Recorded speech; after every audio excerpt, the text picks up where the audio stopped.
The great chamber of the Galactic Council fell silent as Ambassador Zexthera of the Hegemony stood to address the assembly. Her forearms gestured dramatically as she spoke, her voice carrying across the vast hall filled with representatives from across the galaxy. Honored delegates, she began, her translated words echoing through the chamber's acoustic systems. I stand before you today to report a grave development. The primitive world known as Earth has been dealt with. A murmur rippled through the assembled beings. Counselor Mordan, the ancient keeper of records, leaned forward in his crystalline chair. His multiple eyes focused on the Hegemony ambassador with obvious concern. What exactly do you mean by dealt with, Ambassador? Mordan's voice carried the weight of his 1,000 years of service to the council. Zexthera's mandibles clicked in what her species considered a smile. The humans have been taught their place in the galactic order. 3 days ago, our third battle fleet engaged their so-called defense forces in their home system. The engagement lasted exactly 47 minutes. The silence that followed was deafening. Even the usual background hum of translation devices seemed muted. Representative Koltar of the Synthesis Collective slowly rose from his seat, his biomechanical form whirring softly. You attacked a developing world without council approval? Koltar's synthesized voice carried disbelief. Ambassador, surely you understand the implications of such an action. The humans were expanding too quickly, Zexthera replied dismissively. In the past 50 of their years, they have established colonies on 12 worlds. They show no signs of slowing down. The Hegemony Council decided that intervention was necessary before they became a threat. Chairman Valkaris, the eldest member of the council and representative of the First Federation, stood slowly. His ancient frame moved with deliberate care as he activated his speaking staff, the traditional symbol of his office glowing with soft blue light. Ambassador Zexthera, Valkaris said, his voice carrying across the chamber without amplification, in my 800 years of service to this council, I have seen many species take their first steps into the galaxy. The humans are young, yes, but they have shown remarkable adaptability and ingenuity. They have also shown restraint in their expansion, avoiding conflicts with established territories. Restraint? Zexthera's laugh was harsh. They refused our offer of protectorate status. They insisted on maintaining their independence. Such arrogance could not be tolerated. From the observer gallery, a figure in a simple brown robe watched the proceedings with growing interest. Dr. Elena Rodriguez, Earth's first and only ambassador to the Galactic Council, had been granted temporary observer status just 6 months ago. She listened to the translation through her neural implant, her face carefully neutral despite the ice forming in her stomach. The Hegemony representative continued her report. Our intelligence indicated that the humans possessed only primitive fusion drives and kinetic weapons. Their largest vessels measured no more than 800 meters in length. We expected minimal resistance. Expected, Chairman Valkaris repeated slowly. That word suggests your expectations were not met. Zexthera's confident demeanor flickered for just a moment. There were unexpected complications. The human vessels employed unusual tactics. They seemed to coordinate in ways our tactical computers could not predict. Representative Thys of the Aquatic Confederation rippled her tentacles in the equivalent of raising a hand. Please clarify, Ambassador. What was the outcome of this engagement? Our fleet completed its primary objective, Zexthera said stiffly. The human military installations were neutralized. Their shipyards were destroyed. However, she paused, and, in that pause, Elena felt her heart sink. Earth's shipyards had been the pride of human engineering, representing decades of advancement and the dreams of millions of workers and engineers. However, prompted Counselor Mordan. We suffered higher than anticipated losses. The humans fought with unexpected tenacity.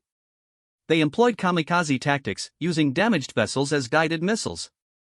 They showed no regard for the accepted conventions of civilized warfare.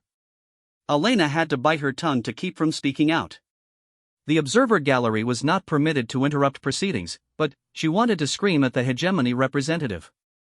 Those kamikaze tactics had been desperate attempts to buy time for civilian evacuations. The chamber erupted into discussion as delegates conferred among themselves. The translation system struggled to keep up with the multiple conversations happening simultaneously in dozens of languages and communication methods.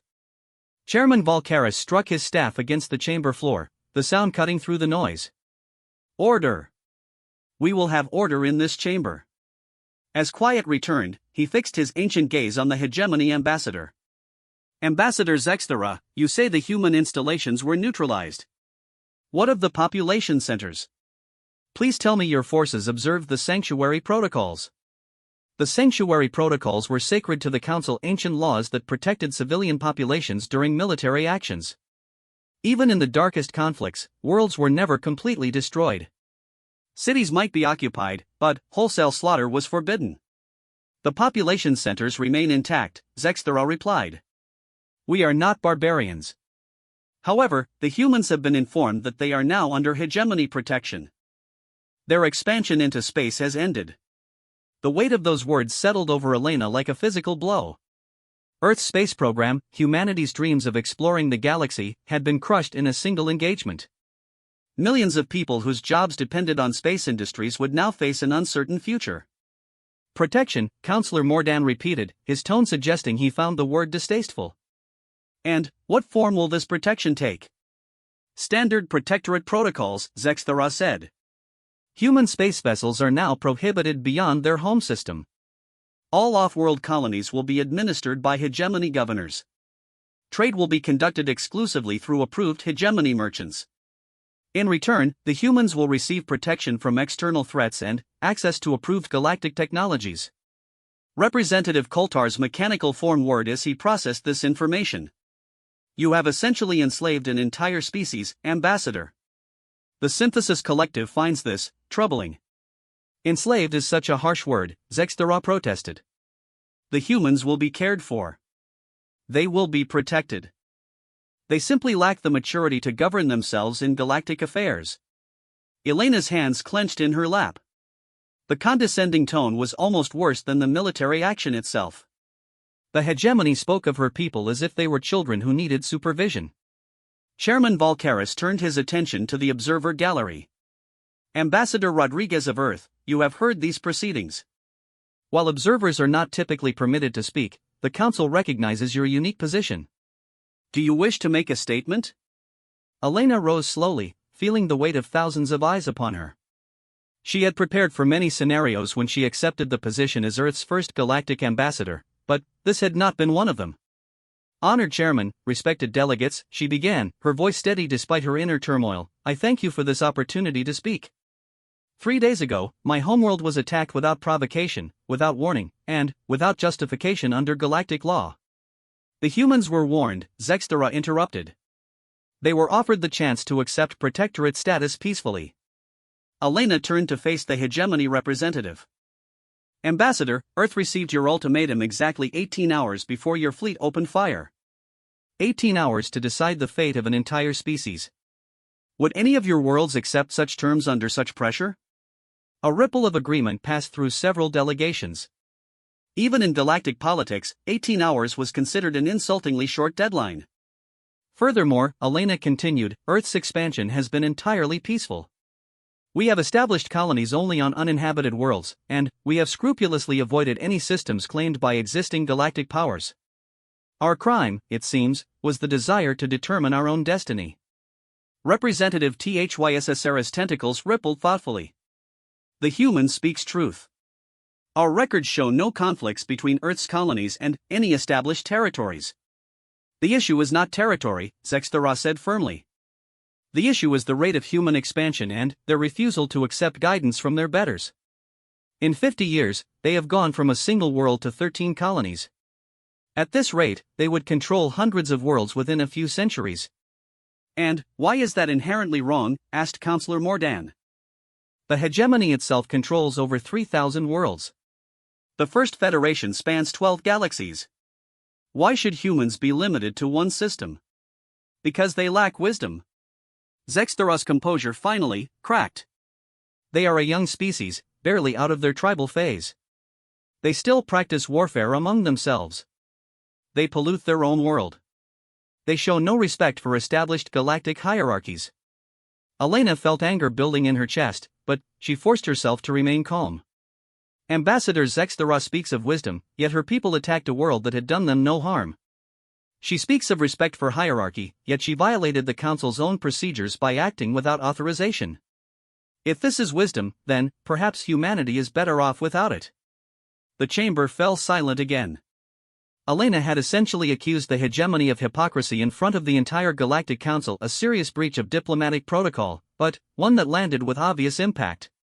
Chairman Volkaris nodded slowly. The human ambassador raises valid points. Ambassador Zexthera, by what authority did the Hegemony Council order this attack?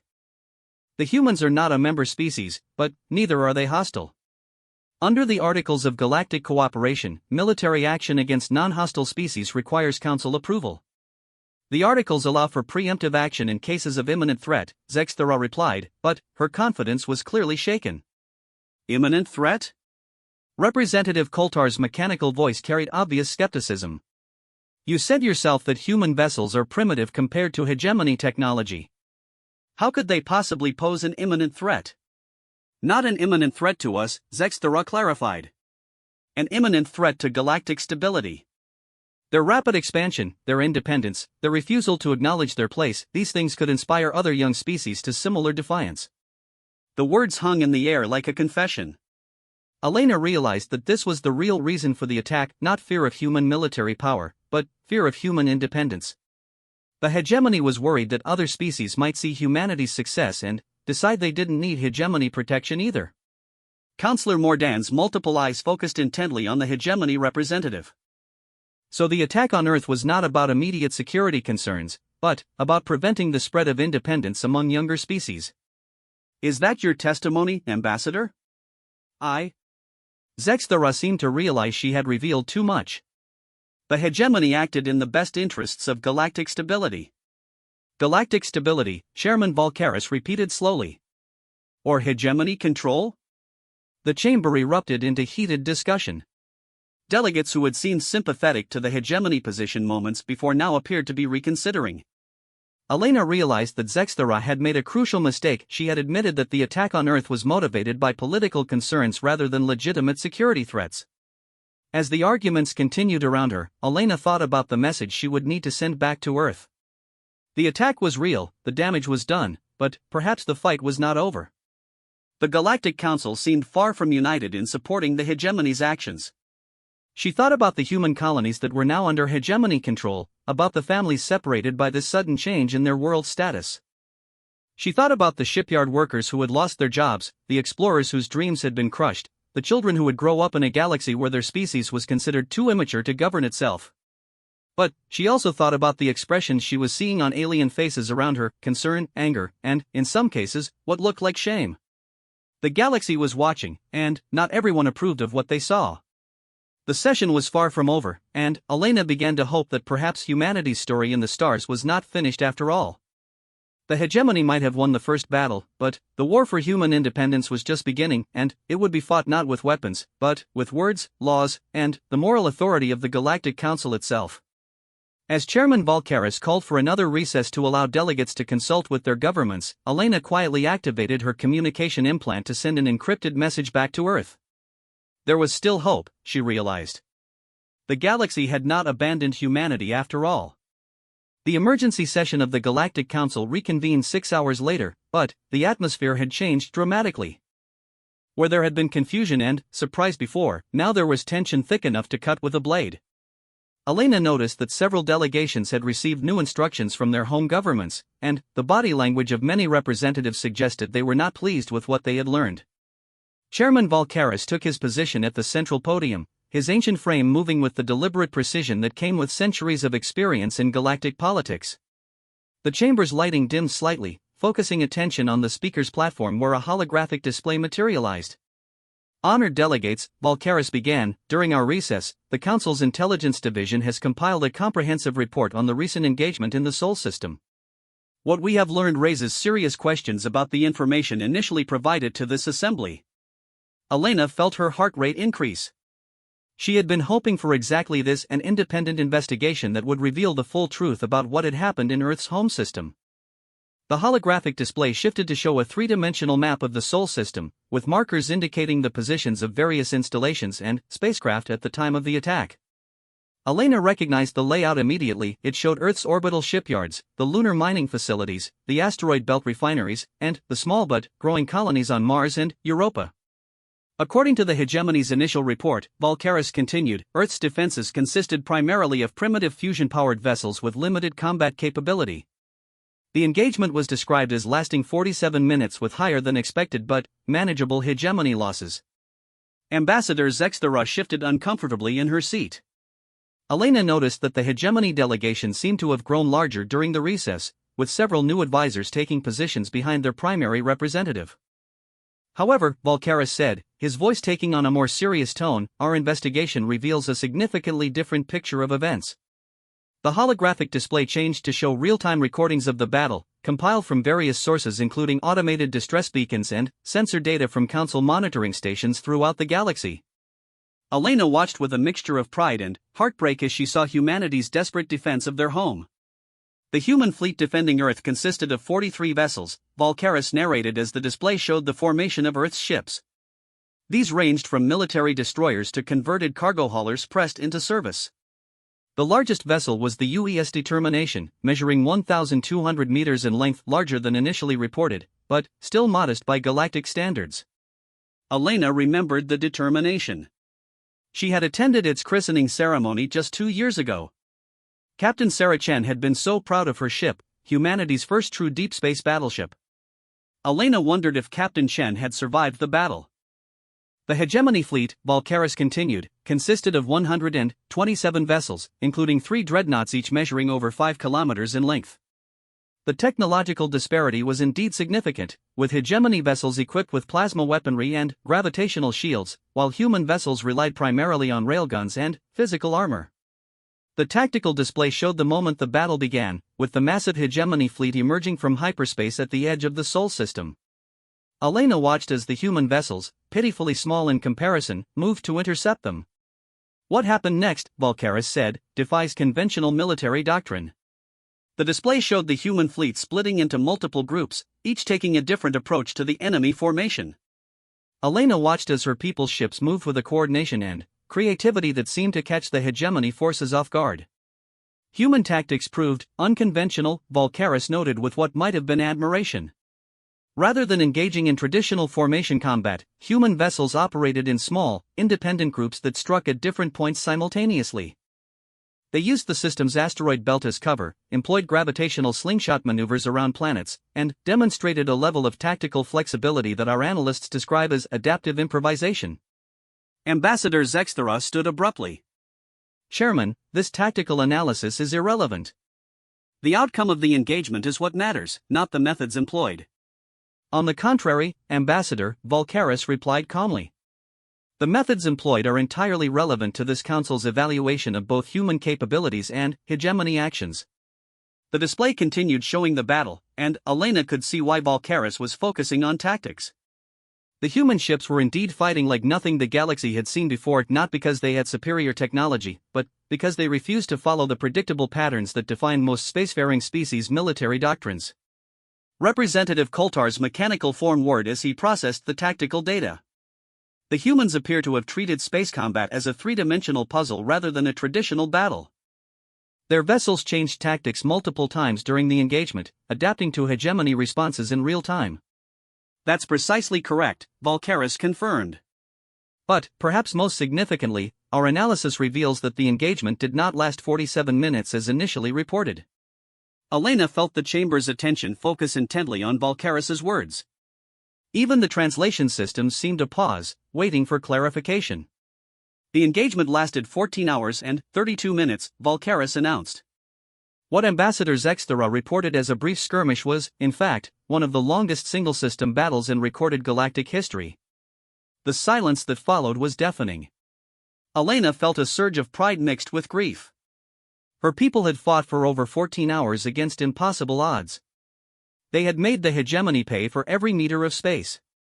That's impossible, Zexthera protested. Our tactical reports clearly state your tactical reports, Volcaris interrupted, appear to have been significantly edited before submission to this council. The unedited sensor logs tell a very different story. The holographic display shifted to show casualty figures. Elena's breath caught in her throat as she saw the numbers.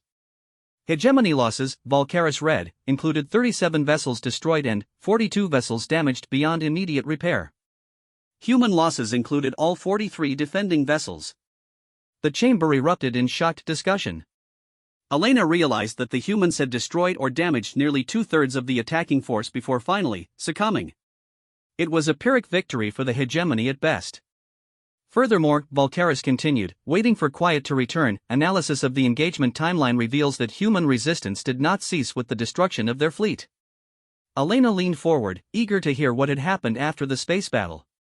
Her communication with Earth had been cut off during the attack, leaving her completely in the dark about events following the initial assault.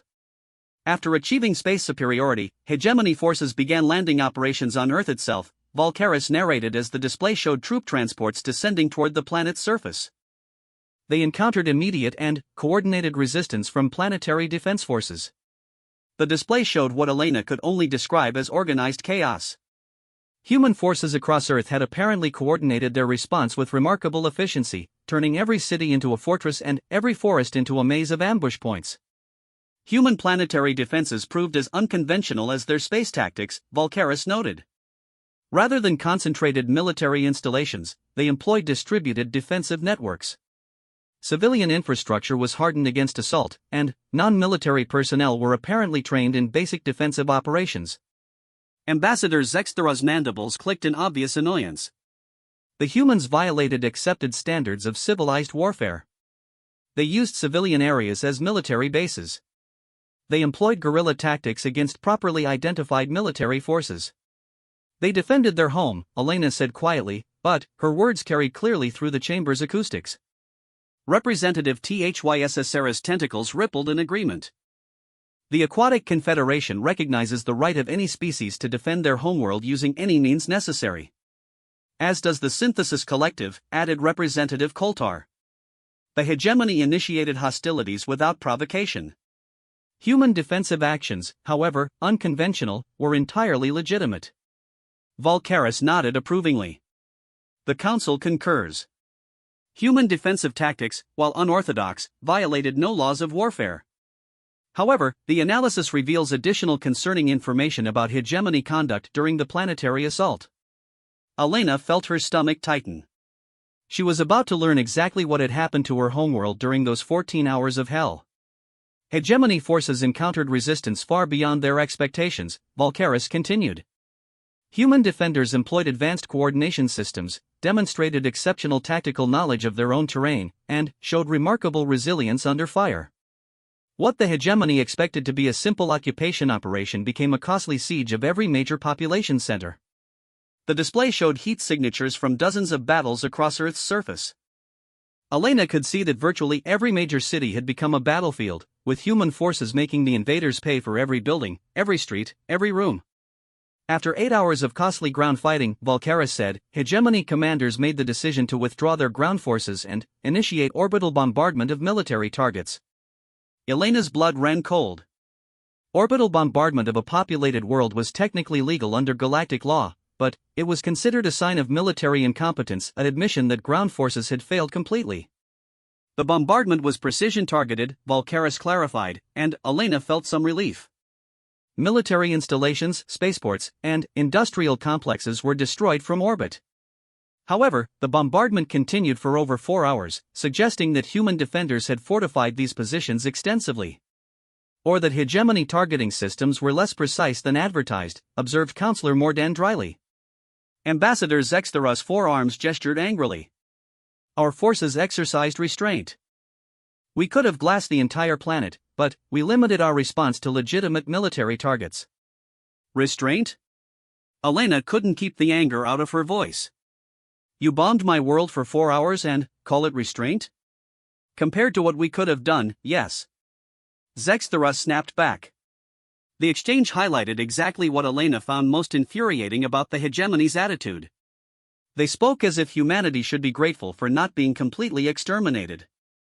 Chairman Volcaris struck his staff for order. The investigation reveals one final significant detail about the engagement. Elena waited, dreading what she might hear next. Human resistance did not end with the conclusion of orbital bombardment, Volcaris announced. Even after the destruction of their space fleet and the neutralization of their major military installations, organized resistance continued across the planet. The display showed scattered heat signatures and communication patterns across Earth's surface. Elena realized she was looking at evidence of her people's refusal to surrender even after suffering devastating losses. Hegemony forces reported ongoing sabotage attacks on their temporary installations, coordinated strikes against supply convoys, and persistent communication jamming of their command networks, Volcaris read. These activities continued until hegemony commanders threatened to begin targeting civilian population centers directly. Elena felt tears beginning to form in her eyes. Her people had fought to the very end, only surrendering when faced with the threat of genocide. Only then, Volcaris concluded, did organized human resistance cease. The formal surrender was signed by Earth's planetary government 36 hours after the initial attack began. The chamber was completely silent as delegates absorbed the full scope of what had transpired. Elena realized that every being in the room was reconsidering their initial assessment of both human capabilities and hegemony conduct. Representative Koltar was the first to break the silence. The Synthesis Collective wishes to note that this analysis reveals significant discrepancies in the initial report provided by the hegemony delegation. We question whether the hegemony acted with the restraint and precision initially claimed. The Aquatic Confederation agrees, added Representative THYSS. We also note that human defensive capabilities appear to have been significantly underestimated, raising questions about the justification for this attack. Elena saw her opportunity and took it. Honored delegates, the evidence clearly shows that my people are not the primitive, helpless beings the hegemony claimed. We fought for over 36 hours against impossible odds. We coordinated our defense with skill and determination. We showed exactly the kind of tactical innovation and resilience that should make the galaxy proud to have humanity as a member, not afraid of us as a threat. Murmurs of agreement rippled through several delegations. Elena realized that the tide was beginning to turn in humanity's favor. But Ambassador Zexthera was not finished. All of this analysis only proves my original point, she declared. The humans are dangerous. They fight without regard for acceptable casualties. They refuse to acknowledge superior force. They turn civilian areas into military zones. These are not the behaviors of a civilized species ready for galactic citizenship. Elena felt anger surge through her, but before she could respond, an unexpected voice spoke up from the visitors' gallery. If fighting for one's home and people is uncivilized, the voice said calmly, then every species in this chamber is uncivilized. All eyes turned to identify the speaker, and Elena's heart nearly stopped when she saw who it was. Admiral Marcus Webb stood in the visitors' gallery, still wearing his torn and blood-stained Earth Defense Force uniform. His left arm was in a makeshift sling, and a hastily bandaged cut ran across his forehead, but his eyes burned with quiet intensity as he looked down at the assembled delegates. Elena's heart pounded as she recognized her old friend and mentor. Marcus had been Earth's highest-ranking military officer and the architect of their planetary defense system. The last she had heard, he was commanding Earth's orbital defenses when the attack began. Seeing him here, alive, filled her with both relief and confusion. Admiral Webb, Chairman Volcaris said, his ancient voice carrying surprise and respect. The Council was informed that all senior Earth military personnel were either killed or captured during the engagement. Marcus smiled grimly. Reports of my death have been greatly exaggerated, Chairman. Though I'll admit it was a close thing. Ambassador Zexthera's mandibles clicked angrily. How did this individual reach Council Station? Our forces secured all human transportation assets. You secured the assets you knew about, Marcus replied calmly. But you didn't account for human ingenuity, Ambassador. We've been preparing for this possibility for longer than you might think. Elena stared at her old friend in amazement. The implications of his presence here were staggering. If Marcus had made it to Council Station, then Earth's preparation for galactic contact had been far more sophisticated than anyone had realized. Chairman Volcaris gestured for Marcus to continue. Admiral, you have traveled far to reach us. What message do you bring from Earth? Marcus descended from the gallery to the speaker's platform, moving with the careful precision of someone fighting through significant pain. When he reached the podium, he activated a small device that projected a holographic seal, the emblem of Earth's United Defense Command. Honored delegates, Marcus began, his voice carrying the authority of someone who had commanded in desperate circumstances. I bring greetings from the free people of Earth, who refuse to accept the illegal occupation of their world. the chamber erupted in surprised discussion. Elena felt her pulse quicken. Marcus was essentially declaring that Earth had not accepted defeat, despite the formal surrender. Furthermore, Marcus continued, I bring evidence that the attack on Earth was not the swift, surgical operation described by Ambassador Zexthera, but, rather a costly failure that achieved only tactical objectives while failing completely in its strategic goals. Ambassador Zexthera rose from her seat, all four arms gesturing in obvious agitation. This is preposterous. Earth surrendered. Your government signed formal documents accepting hegemony protection. Marcus turned to face her directly. Ambassador, you seem confused about Earth's governmental structure. The individuals who signed your surrender documents represented only Earth's civilian administration. They had no authority over our military forces or our off-world assets. Elena felt her breath catch. Off-world assets? What was Marcus talking about? Impossible, Zexthera protested. Our intelligence indicated that all human military forces were centralized under a single command structure. Your intelligence was incomplete, Marcus replied with a slight smile. Earth learned long ago to maintain multiple layers of defense and redundant command systems. The civilian government that surrendered to your forces represented only our planetary administration. Representative Coultar's mechanical form word as he processed this information. Admiral, are you stating that Earth maintains separate military and civilian chains of command? Not exactly separate, Marcus clarified. More accurately, we maintain distributed authority. Our planetary government handles civilian affairs and local defense.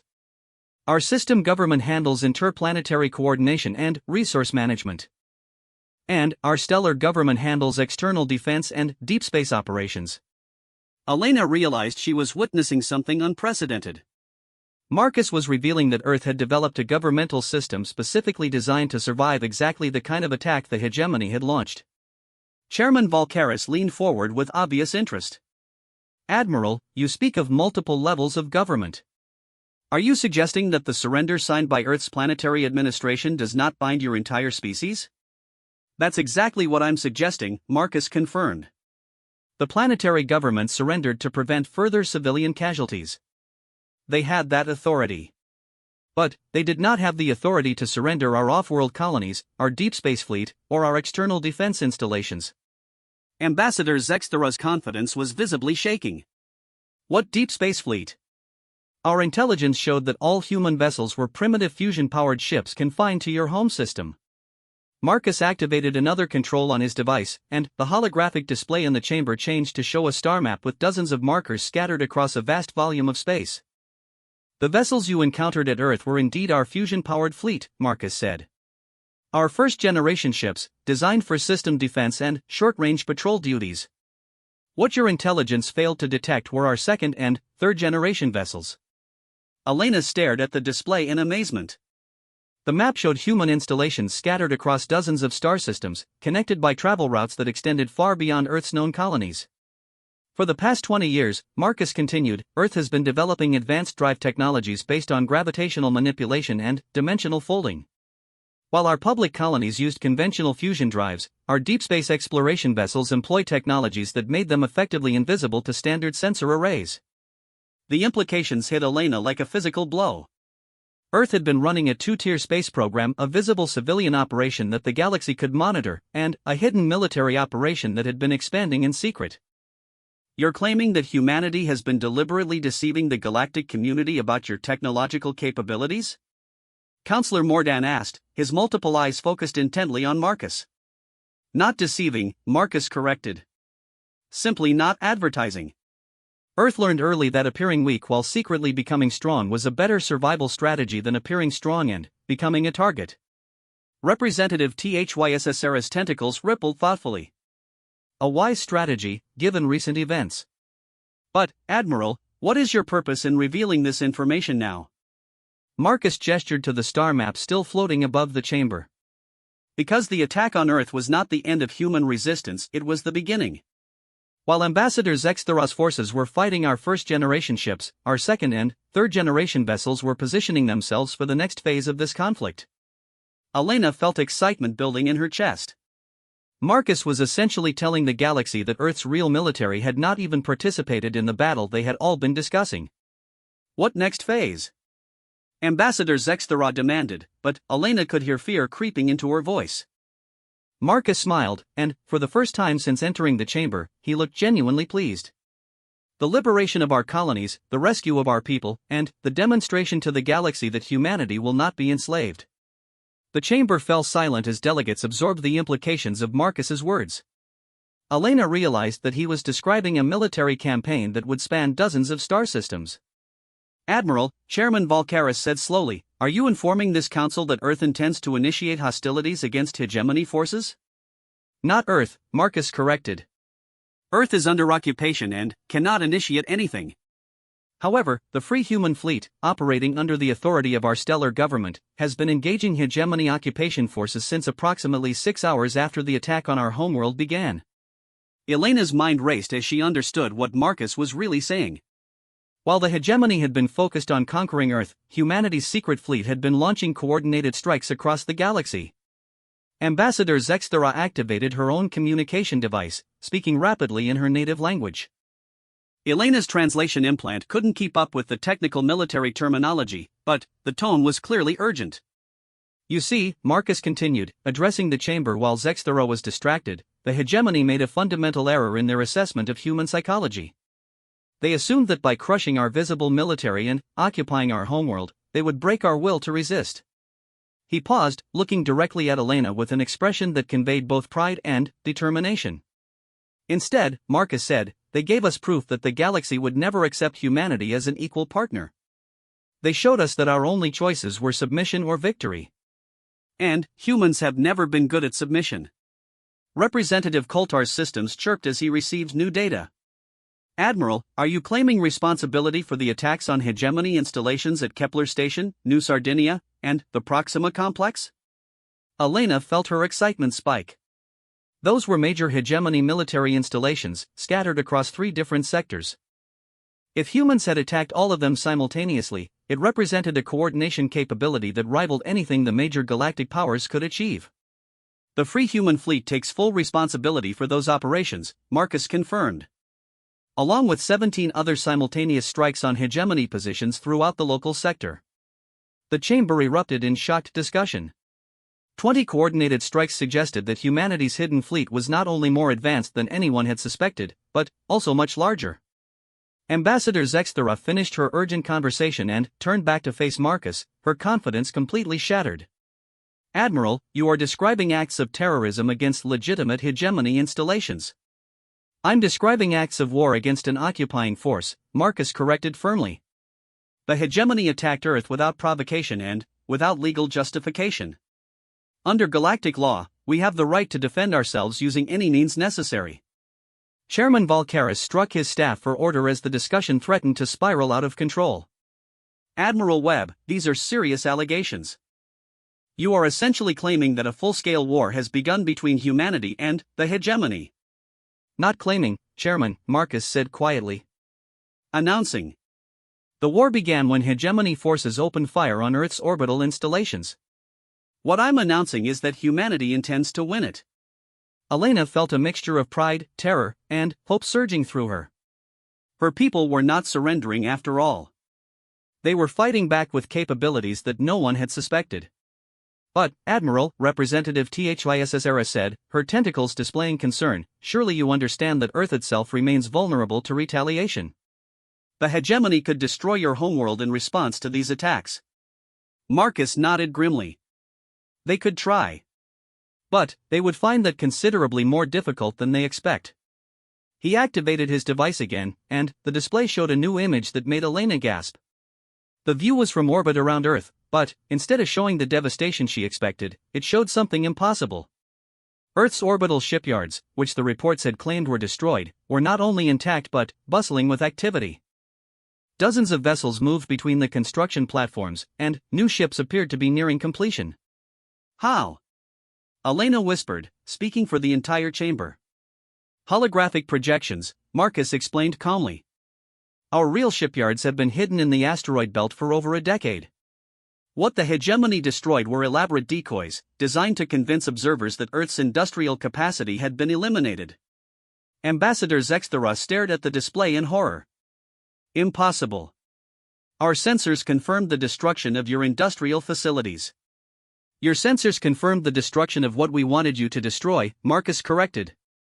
Meanwhile, our real industrial capacity has been working around the clock for the past 3 days, producing the vessels that will liberate our colonies.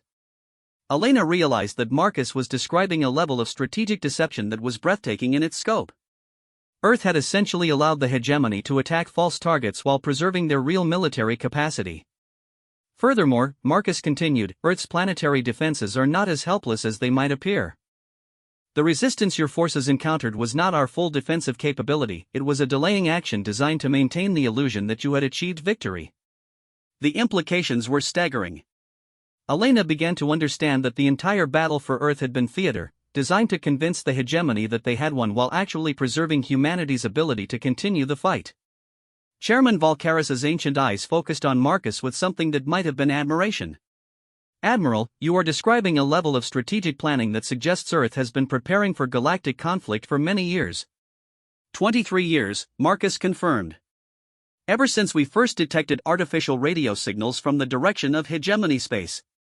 We knew that contact with galactic civilization was inevitable, and we prepared for the possibility that such contact might not be peaceful.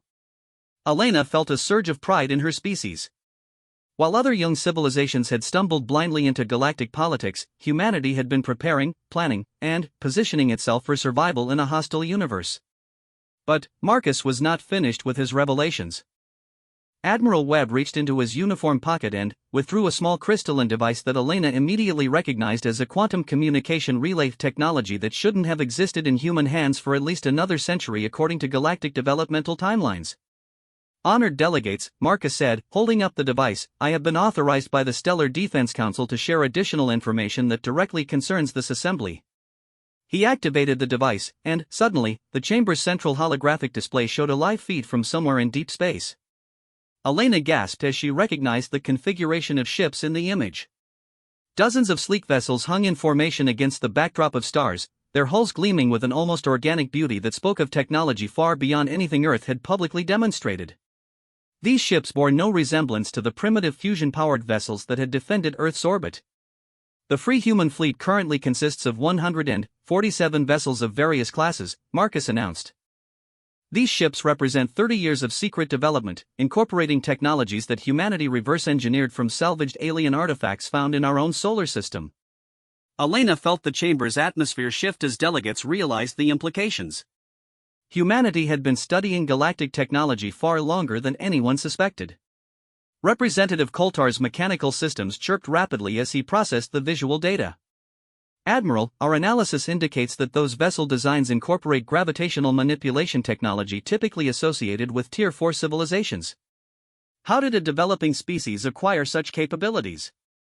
Marcus smiled grimly. Representative Coulter, you speak as if humanity were still confined to our birth system. We've actually been active in galactic space for over 2 decades. We simply chose to remain unnoticed. Ambassador Zexthera's forearms gestured frantically as she spoke into her communication device. Elena could see panic setting in as the hegemony representative began to understand the scope of what they were actually facing. Impossible, Zexthera declared. Our sensor networks monitor all hyperspace traffic in this sector. No unregistered vessels have been detected. Your sensor networks monitor conventional hyperspace travel, Marcus corrected. Human vessels employ dimensional folding technology that operates outside conventional spatial dimensions. We've been studying your civilizations, your technologies, and your military capabilities for years without your knowledge. Chairman Volcaris leaned forward, his ancient face showing fascination. Admiral, you're describing a technological achievement that should be impossible for a species of your age. Where did humanity acquire such advanced knowledge? Marcus gestured to Elena, who felt her stomach lurch as she realized she was about to become part of this revelation. Ambassador Rodriguez, Marcus said, perhaps you should explain to the Council what you discovered in your archaeological work on Titan before accepting your diplomatic assignment. Elena stood slowly, her mind racing. She had hoped never to reveal what she and her team had found in the depths of Saturn's largest moon, but she realized that humanity's survival might depend on complete disclosure. Honored delegates, Elena began, her voice steady despite her inner turmoil. 5 years ago, while conducting geological surveys on Titan, my team discovered artificial structures buried beneath 2 kilometers of ice. These structures were clearly of non-terrestrial origin. She paused as murmurs of interest rippled through the chamber. Discovering alien artifacts was not unprecedented, but finding them in humanity's own solar system was extraordinary. Initial dating suggested the structures were approximately 50,000 years old, Elena continued. Further investigation revealed that they contained a vast database of galactic technological knowledge, apparently left behind by an unknown civilization. Representative HFY's tentacles rippled with obvious excitement. 50,000 years old? That would place their creation during the third galactic expansion period. What species could have built such a cache in your system? We don't know, Elena admitted. The database contained no identification of its creators. However, it did contain detailed information about every major galactic civilization, including comprehensive technological specifications and historical records dating back over 100,000 years. Elena saw understanding dawning on faces throughout the chamber. Humanity had stumbled upon what amounted to a galactic encyclopedia left behind by an ancient civilization. The database also contained strategic and tactical assessments of every major galactic power, Elena continued, including detailed analyses of military capabilities, political structures, and potential weaknesses. Ambassador Zexthera's mandibles clicked in obvious distress. You're saying that humanity has been studying classified hegemony military information for 5 years? Not just hegemony information, Marcus interjected. The database contained detailed intelligence on every council member species, including technological specifications, strategic assessments, and projected development paths for the next millennium. The chamber fell silent as delegates absorbed the implications. Humanity had been preparing for galactic contact with information that would have taken most species centuries to acquire through normal diplomatic channels. Chairman Volcaris's voice carried careful control when he spoke. Admiral, this information explains much about human preparedness for galactic conflict. However, it raises serious questions about your intentions toward other council members. Our intentions are purely defensive, Marcus assured the assembly. The database revealed that contact with galactic civilization carried significant risks for developing species. Over 60% of newly contacted worlds have been absorbed into protectorate relationships within their first century of galactic contact. Elena felt a chill as she remembered reading those statistics in the ancient database. Humanity had learned that the galaxy was not a welcoming place for young civilizations. The database projected that Earth had a less than 12% chance of maintaining independence if we pursued open contact with galactic powers, Elena added. It also identified the hegemony as the most likely threat to human autonomy. Representative Coultar's systems processed this information with audible clicking. The Synthesis Collective understands your concerns, Admiral. But surely such knowledge could have been used to establish peaceful relations rather than preparing for war. Marcus activated his device again, and the display showed a series of diplomatic communications that Elena recognized as the messages Earth had sent to various galactic powers over the past decade. Actually, Representative, we tried that approach first, Marcus explained. These messages represent 12 years of attempted peaceful contact with Council member species. We offered to share our scientific discoveries, our cultural achievements, and our artistic works in exchange for recognition as an independent species. Elena remembered the hope they had all felt when sending those first tentative messages toward the stars, looking for friends among the galaxy's established civilizations. The response was disappointing, Marcus continued as the display showed the few replies Earth had received. Of the 47 civilizations we contacted, only 7 bothered to respond. Of those 7, 3 offered protectorate status, 2 offered trade relationships contingent on accepting limited sovereignty, and 2 simply ignored our requests for dialogue. And the hegemony? Chairman Volcaris asked, though Elena suspected he already knew the answer. The hegemony responded by dispatching intelligence vessels to observe our system, Marcus replied. When our long-range sensors detected ships conducting covert surveillance of our colonies, we realized that peaceful contact was unlikely to succeed. Ambassador Zexthera stood abruptly. Those were routine reconnaissance missions. We needed to assess human development before formal contact. For 8 years? Elena challenged. Ambassador, your routine reconnaissance involved detailed scans of our industrial facilities, military installations, and population centers. You were preparing for exactly the attack you eventually launched. The evidence was mounting against the hegemony's claims of peaceful intent. Elena could see doubt spreading across the faces of delegates who had initially supported their position. Marcus activated his communication device again, and this time the display showed real-time tactical information that made Elena's heart race. "Which brings us to the current situation," Marcus announced. "As we speak, free human fleet elements are engaging hegemony forces at 12 different locations throughout the local sector." The tactical display showed the locations of ongoing battles, with status indicators revealing the outcome of each engagement. Elena felt a surge of fierce pride as she saw that human forces were winning at every location. "How?" Ambassador Zexthera demanded. "Our forces vastly outnumber your hidden fleet." "Numbers aren't everything," Marcus replied calmly. "The ancient database provided us with detailed analysis of hegemony tactical doctrines, command structures, and strategic weaknesses. We've been planning these operations for 3 years." Elena watched as the display showed hegemony installations falling one after another to coordinated human attacks. These weren't desperate defensive actions, they were precise, surgical strikes that spoke of superior planning and execution. Furthermore, Marcus continued, human vessels employ tactical doctrines that your military computers cannot predict or counter. We learned from studying galactic warfare that most species fight according to rigid patterns based on their evolutionary psychology. Representative Coultar's mechanical head tilted with interest. You suggest that humans fight differently because of your evolutionary background? Exactly, Marcus confirmed. Most galactic species evolved in relatively stable environmental niches. Their military thinking reflects that stability, they prefer established formations, proven tactics, and predictable strategies. Elena began to understand where Marcus was leading this explanation. Humans evolved in a chaotic environment that rewarded adaptability above all else, Marcus continued. Our military doctrine emphasizes improvisation, rapid tactical evolution, and the ability to change strategies multiple times during a single engagement. The tactical display showed several battles where human forces had indeed changed their approach multiple times, apparently keeping hegemony commanders constantly off balance. Your forces fight like machines, Marcus said, addressing Ambassador Zexthera directly. Efficient, logical, predictable machines. Our forces fight like living beings, adapting, improvising, and creating new solutions in real time. Elena saw nods of understanding from several delegations. The galaxy was beginning to appreciate that humanity brought something fundamentally different to galactic warfare. But Marcus had one more revelation that would change everything. However, he said, his tone becoming more serious, the current military situation is not why I've come before this council.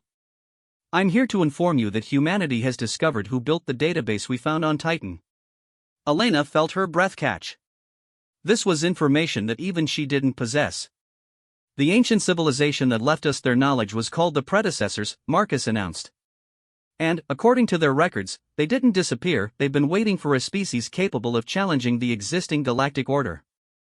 The chamber erupted in shocked discussion. Elena realized that Marcus was describing contact with a civilization that had apparently been hidden from the galaxy for 50,000 years. 3 days ago, Marcus continued over the noise, representatives of the predecessor civilization made formal contact with Earth's government. They have been monitoring galactic development for millennia, waiting for a species that could break the cycle of stagnation that has trapped younger civilizations in perpetual subservience to older powers. Ambassador Zexthera's confidence finally cracked completely. This is impossible. No civilization could remain hidden for 50,000 years. The same way humanity remained hidden for 20 years, Marcus replied. Superior technology and the wisdom to remain unnoticed until the right moment. Chairman Valkaris struck his staff repeatedly, trying to restore order to the chaos that had erupted in the chamber. When quiet finally returned, his ancient voice carried a weight that Elena had never heard before.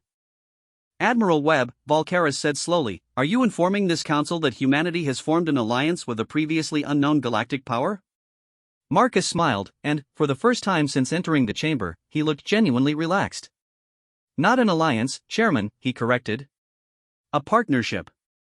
The predecessors have been waiting for a species like humanity, one with the technological capability and strategic thinking necessary to challenge the existing galactic hierarchy that keeps younger species in permanent subjugation.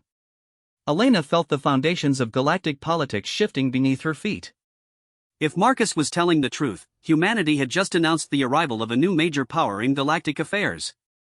And what does this partnership entail? Representative THYSSERA asked, her tentacles displaying obvious concern. Marcus activated his device one final time, and the display showed something that made Elena's heart soar with hope and excitement: a massive space station orbiting an unknown star, clearly of advanced design and, obviously, not of human construction. The liberation of every species that has been trapped in protectorate status against their will, Marcus announced. Beginning with Earth's colonies, and extending to any civilization that chooses freedom over security. The implications hit Elena like a thunderbolt. Humanity wasn't just fighting for their own independence, they were declaring war on the entire system that kept younger species subjugated to older powers. And, apparently, they had the backing of a civilization that had been preparing for this moment for 50,000 years. The Galactic Council chamber had never experienced anything like the chaos that erupted following Admiral Webb's revelation.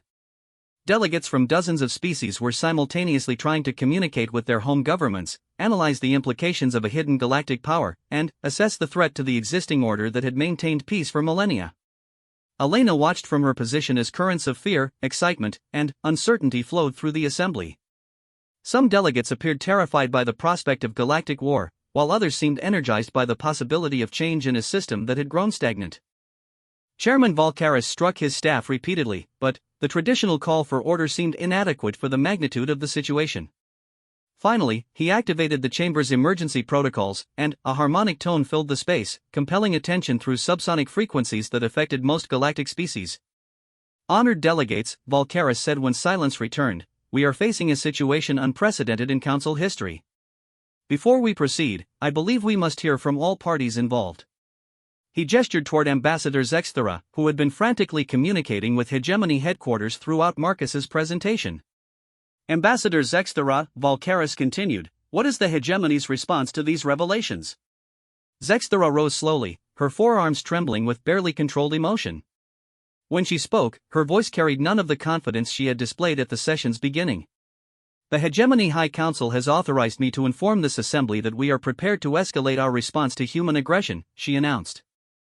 If the humans refuse to accept lawful occupation of their territory, we are prepared to implement more severe measures. Elena felt ice forming in her stomach. She knew exactly what more severe measures meant in galactic warfare terminology. You're threatening to glass Earth, she said, her voice carrying clearly through the chamber's acoustics. We are threatening to use whatever force is necessary to maintain galactic stability, Zexthera replied, but Elena could hear the uncertainty in her tone. Admiral Marcus stepped forward, his expression calm despite the threat that had just been leveled at his homeworld. Ambassador, Marcus said quietly, I would advise against that course of action. Are you threatening the Hegemony, Admiral? Zexthera demanded. I'm providing tactical advice, Marcus corrected. 3 hours ago, Hegemony forces attempted to bombard Earth's surface from orbit. The results were educational. Elena felt her heart racing as Marcus activated his communication device again. The holographic display showed Earth from orbit, but, instead of showing bombardment damage, it showed something impossible. Hegemony ships hung motionless in space around Earth, their hulls dark and, obviously disabled. What did you do? Zexthera whispered, staring at the image of her force's defeat. We defended our home, Marcus replied simply. The predecessor technology we've integrated into Earth's defense grid is significantly more advanced than anything currently deployed by galactic powers. Elena stared at the display, trying to process what she was seeing. Apparently, the mysterious ancient civilization hadn't just provided humanity with information, they had provided actual defensive technology. The disabled vessels contain approximately 40,000 Hegemony personnel, Marcus continued. They are unharmed but, temporarily unable to maneuver. We consider them prisoners of war. Representative Coultar's mechanical form whirred as he processed this information. Admiral, you're describing defensive capabilities that neutralized an entire battle fleet without casualties. Such technology could revolutionize galactic conflict.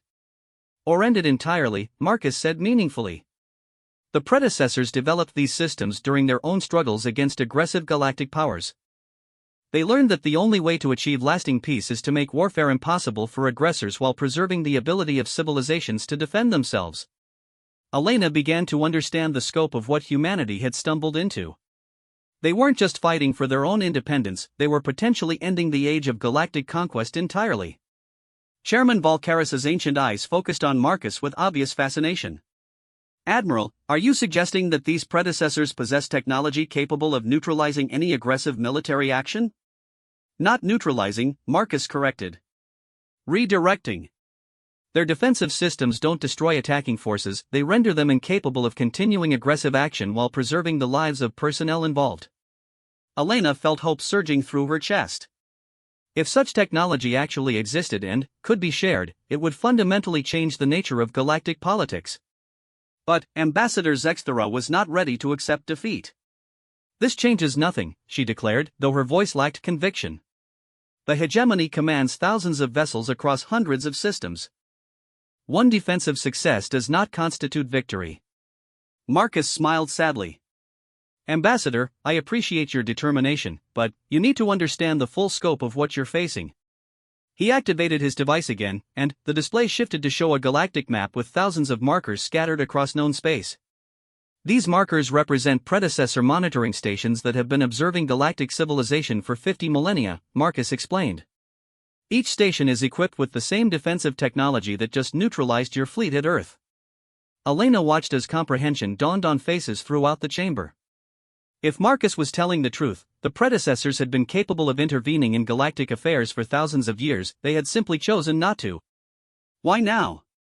Representative THYSSera asked, her tentacles displaying obvious confusion.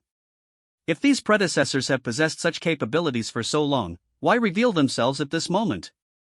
Marcus turned to face the full assembly. Because humanity represents something they've been waiting for, a species capable of breaking the cycle of stagnation that has trapped galactic civilization for millennia. Elena felt the weight of that statement. Humanity wasn't just fighting for independence, they were being positioned as agents of fundamental change. The predecessors have been studying galactic development patterns, Marcus continued. They've observed that advanced civilizations tend to become conservative and protective of their power, creating systems that prevent younger species from reaching their full potential. Chairman Volcaris nodded slowly. The Protectorate System. Exactly, Marcus confirmed. Well-intentioned initially, but ultimately stifling to galactic development. The predecessors calculate that if current trends continue, galactic civilization will reach a state of permanent stagnation within the next millennium. Elena began to understand why the ancient aliens had chosen humanity as their partners.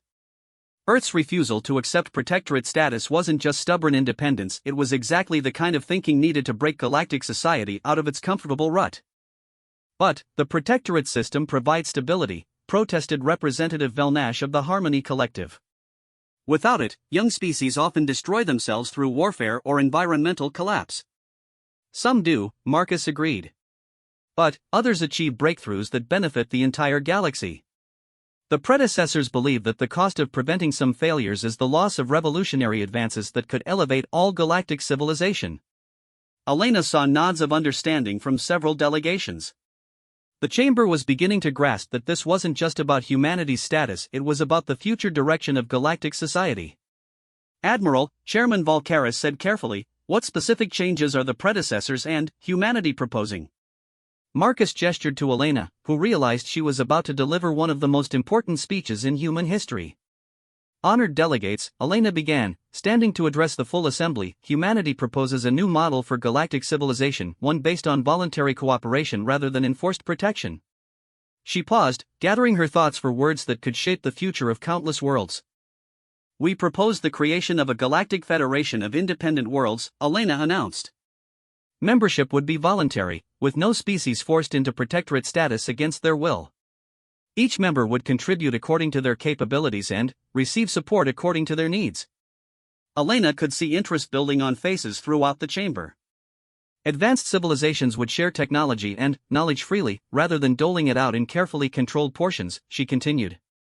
Younger species would be given the opportunity to succeed or fail based on their own choices, with support available but not mandated. Representative Coultar's systems chirped with obvious interest. The Synthesis Collective finds this proposal intriguing. But what safeguards would prevent aggressive expansion like the hegemony's attack on Earth? Marcus stepped forward to answer.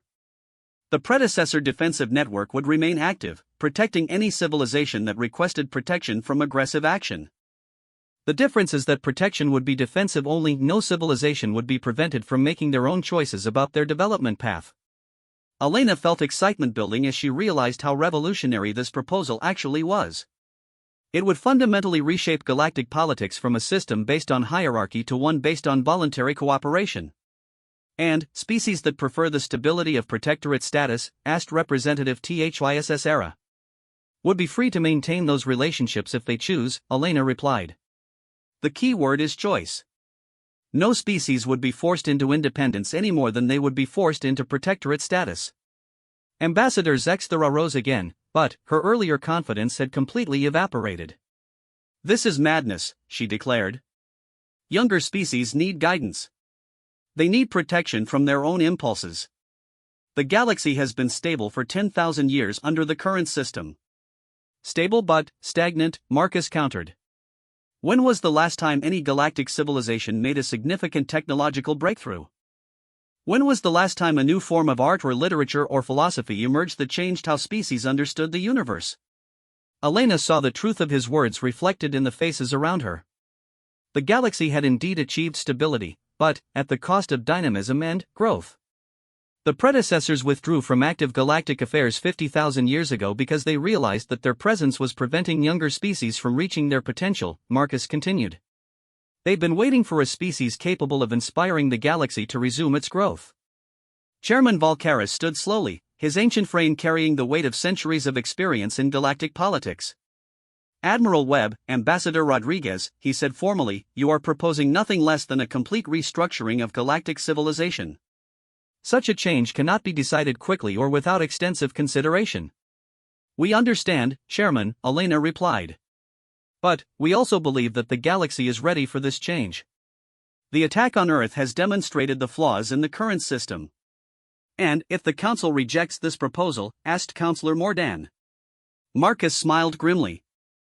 Then, humanity and the predecessors will proceed with liberation efforts on a species-by-species basis. We would prefer to work within the existing Council structure, but we will not abandon worlds trapped in unwanted protectorate relationships. Elena felt the chamber's atmosphere shift as delegates realized that this was not a request or a negotiation, it was an announcement of intent to proceed regardless of official approval. However, Elena added quickly, we believe that most civilizations will embrace the opportunity for true independence and voluntary cooperation. The galaxy has been ready for this change for centuries, it just needed someone to take the first step. Chairman Volcaris nodded slowly. The Council will need time to consider these proposals and consult with member governments. In the meantime, what are humanity's immediate intentions regarding the current conflict with the hegemony? Humanitarian intervention, Marcus replied firmly. Human colonies under hegemony occupation will be liberated within the next 72 hours. Hegemony personnel will be treated according to galactic conventions for prisoners of war and returned to their government once hostilities cease. Ambassador Zexthera stared at him in disbelief. You cannot liberate dozens of worlds in 72 hours. It's militarily impossible. Not with conventional forces, Marcus agreed. But, with predecessor support and human tactical innovation, it's entirely achievable. Elena felt a surge of pride in her species. Humanity had gone from apparent defeat to reshaping galactic civilization in the span of a single council session. The liberation begins in 6 hours, Marcus announced. Any hegemony forces that surrender peacefully will be treated with full dignity. Those that resist will be neutralized using the same non-lethal methods employed at Earth. As if summoned by his words, a new holographic display appeared in the chamber, showing real-time feeds from human colonies across the galaxy. Elena watched in amazement as sleek human vessels emerged from dimensional folds near occupied worlds, their hulls gleaming with predecessor enhancements. The liberation of humanity had begun, and, with it, the transformation of galactic civilization itself. But, as Elena watched her people's ships move to free their colonies, she realized that the real test was just beginning. Changing the galaxy's political structure would be far more challenging than winning any military conflict. The age of enforced protection was ending. The age of voluntary cooperation was about to begin. And humanity, the species that had refused to accept their assigned place in the galactic hierarchy, would lead the galaxy into an uncertain but hopeful future where every civilization would be free to choose its own destiny among the stars.